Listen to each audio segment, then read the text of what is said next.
భారతదేశం ప్రశాంతంగా ఉన్నటువంటి వాతావరణంలో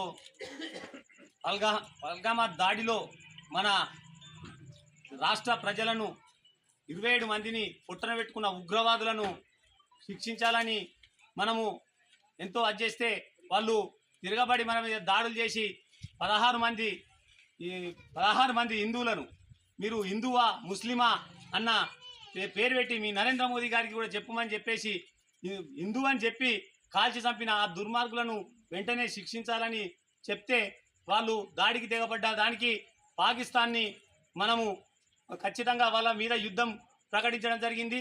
ఈరోజు శంకర్ నాయక్ అనే జవాన్ మురళీ నాయక్ అనే జవాన్ మృతి చెందడం జరిగింది।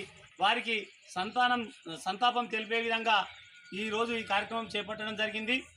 భారతదేశం జోలికొస్తే పాకిస్తాన్ని మన ప్రపంచ పటంలోనే లేకుండా చేయాలని ఈరోజు మేమందరం కూడా హనుమాన్ స్వాములము దీక్షభూని ప్రతిజ్ఞ చేసుకోవడం జరిగింది। జవాన్లందరికీ కూడా హనుమంతుని లాంటి శక్తినిచ్చి పాకిస్తాన్ను ప్రపంచ పటంలో లేకుండా చేయాలని మేము పూజ నిర్వహించుకోవడం జరిగింది।